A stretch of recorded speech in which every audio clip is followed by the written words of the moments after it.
sunod-sunod na putok ng baril sa ikalawang palapag ng gusali bandang alas 7:40. Kani-kanina, nagdulot ng takot sa media ang narinig na mga putok. Sa ngayon, hindi pa nga malinaw kung sino ang nagpaputok at kung saan ito nanggaling. Pero una nang pinalabas ni Acting Sergeant at Arms Mawa Plasca ang mga miyembro ng media at Senate staff kaninang alas 7:30 ng gabi dahil ila-lockdown na. Unang nakita ang mga tauhan ng Philippine Marines at Philippine National Police sa Senado. Bukod sa sundalo at pulis, naroon din ang mga tauhan ng National Bureau of Investigation o NBI. Armado rin at naka-full battle gear ang mga sundalo na nagbabantay sa Senado kasama mga tauhan ng Office of the Sergeant at Arms ng Kapulungan. Bago ang nasabing insidente ay nag-live si Senadora Ronald Bato de la Rosa sa isang social media at sinabing nakakuha siya ng impormasyon na darating ang mga operatiba ng NBI at CIDG para siya ay arestuhin. Hindi tayo natanggap ng informasyon na pagkatapos sa aming session itong araw na ito, meron na po mga operatiba ng NBI at CIDG na napunta dito para akong arestuhin.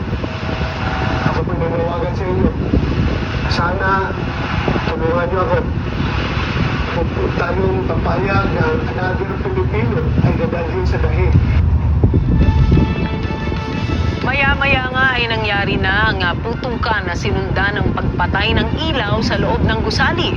May insidente rin na nakuna ng ilang miyembro ng media na tila may ginigiba sa katabing gusali ng Senate.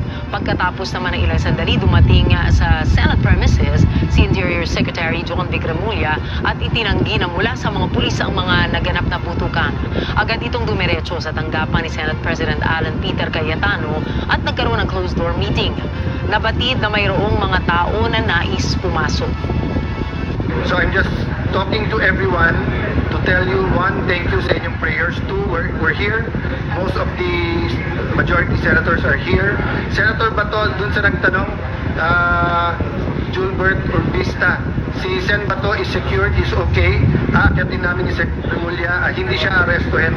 Ngayon, they will respect the Supreme Court's decision of giving 3 days each na mag-comment, no?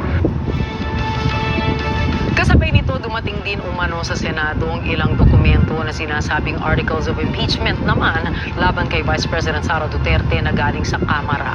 Bineverifika na ang nasabing impormasyon. Kaugnay po ng insidente kanina sa Senate Building, narito naman si Mads Villar Moratillo. Mads, kamusta dyan? Yes, Ricky, nandito pa rin tayo sa labas ng compound ng Senado dito sa Pasay City. Exact location natin, nandito tayo sa labas ng gate mismo ng Senado kung saan napakahigpit pa rin ng seguridad na ipinatutupad dito. Pantay sarado ng ng makapal na barikada ng mga pulis na naka-full battle gear. Itong paligid, magkabilang side, tatlong side, papasok sa gate ng Senado kung kaya wala talagang basta-basta makakapasok rito. Kanina, sa mga oras na ito, ay nasa loob pa rin si Interior Secretary John Vigramulya na nagpunta rito. Kasama niya nung pumasok sa loob si LCRPO Anthony Aberin.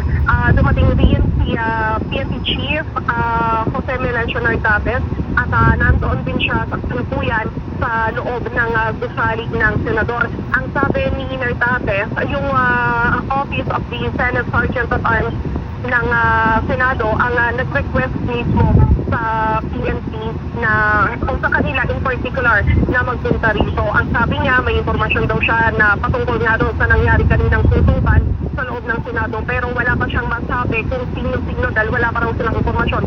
Sino-sino ba yung nagpaputok ng baril? Sino yung nagpasimula at bakit nagkaroon ng putukan doon sa loob? Sa tanong naman, sa tingin ba nila naroon pa sa loob si Senator Bato de la Rosa? Ang sagot niya, I think so.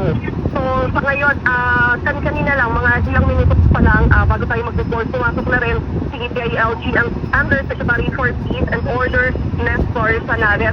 Kanina, sinasabi ni DILG Secretary John Vigramulya, nire-request niya na makipasok nila yung 30 pulis para sana magbigay ng security sa mga senador na nasa loob pa ng gusali. Pero ilan pa lang yung mga pulis na nakita natin mula sa Southern Police District yung nakapasok sa loob ng Senado para tumulong sa pagbibigay ng seguridad doon. Yung naririnig nyo sa background ko, Ricky, ayan ay mga supporter ni Senator Bato de la Rosa na lumipat sa may kabilang side.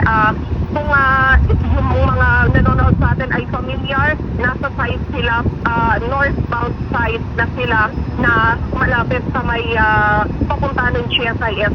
Doon na sila pumwesto, lumipat sila ngayon doon at doon sila nagsasagawa ngayon ng programa para ihayag yung kanilang matinding pagdadismaya sa ginagawa kay Senator Bato de la Rosa. So far, yan ang sitwasyon. Inaantabayan na natin yung paglabas ng mga opisyal para mapalitaan natin kung ano pa yung mga napag-usapan nila doon sa loob at kung ano meron bang nasugatan sapagkat kanina ang sabi ni Secretary Remulla ay wala pa naman silang report na napatanggap kung meron pang mga nasugatan doon na nangyari dito man sa loob ng Senado. So antabayan na natin kung ano yung magiging update dito. Hinintay lang namin na lumabas yung mga opisyal na pumasok sa loob.